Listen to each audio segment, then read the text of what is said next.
Hello and welcome to another Cliff Reviews Art House. This time I'm reviewing the documentary Queendom, directed by Agniia Galdanova. So this is a documentary about a young Russian performance artist, Agniia Marvin. Agniia was born male but prefers female identification. You might call her a drag queen, but she's much more of a performance artist. I think that some of her work is really cutting-edge contemporary artwork. I really enjoyed seeing this. When the film starts, she's living with her grandparents in a small town, Magadan, in the far, far east of Russia.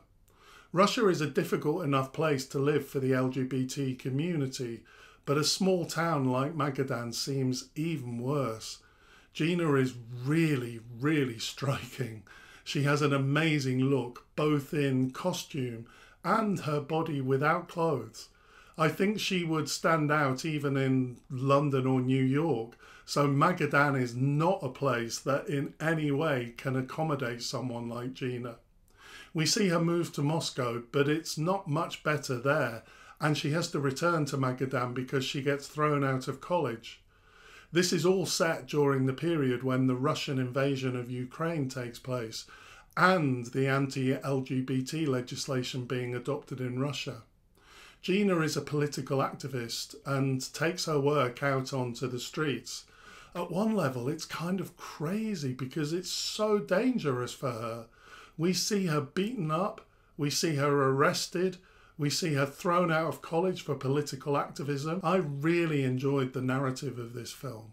There is a really interesting story to be told. Agniia has such a powerful presence and is a real force. She's something so unique. She would be challenging, radical and provocative anywhere, but more so in Russia. I really thought of the saying, "To thine own self be true." Although when you first see Agniia in costume, it is quite a shocking, even harsh image. We learn just how true to herself she's being. Agniia has an incredible body. Every movement is like dance, very striking. She just doesn't fit in, and we're taken on the journey with her. A lot of Agniia's work takes place on the street. However, throughout the film, we also see other works that are created away from the crowds. In some ways, I actually found these more powerful. The work on the streets is so provocative that it's really stressful to watch. Incredible, but stressful. Seeing the works performed in more secluded settings is really powerful. These films are really successful artworks for me. I'd love to see these films exhibited in a gallery. I think it would make a great show. The format of this documentary is kind of fly on the wall. I don't think the director speaks in the film, nor do I think that we actually see her.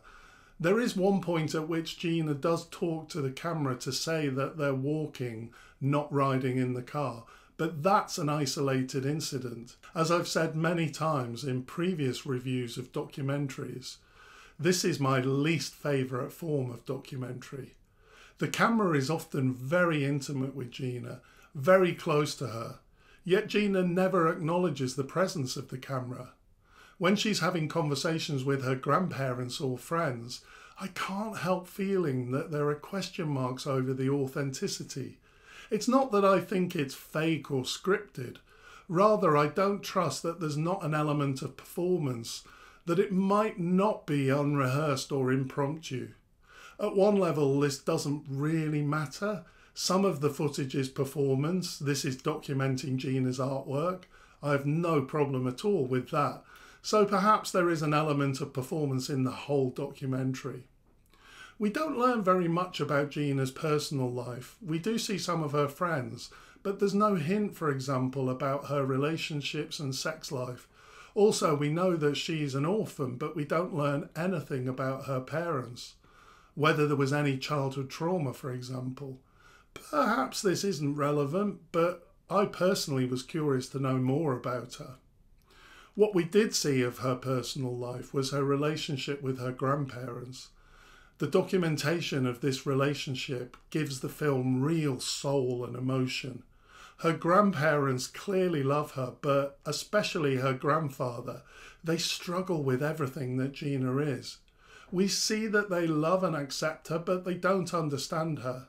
And they're worried about her not having a university education or any reasonable job prospects. This aspect of the documentary really helps to humanise Gina. We don't learn much about her personality from the artworks. The many interactions with the grandparents show us at least something of Gina's interior. I like that the film isn't overcritical of the grandfather despite his prejudice.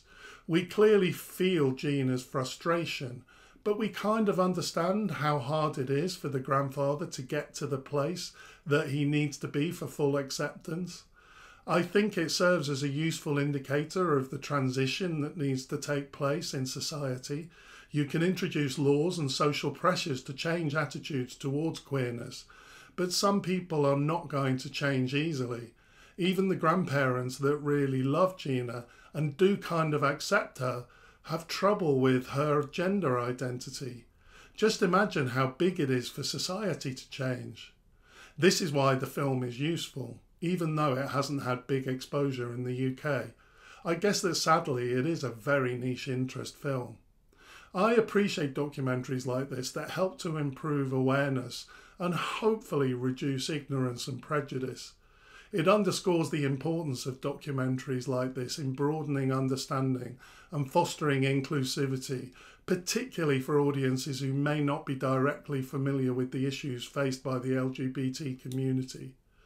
Although I try to be open-minded, loving and inclusive to all, I am a heterosexual middle-aged male, and it's really important to be sensitised to the issues raised in this film.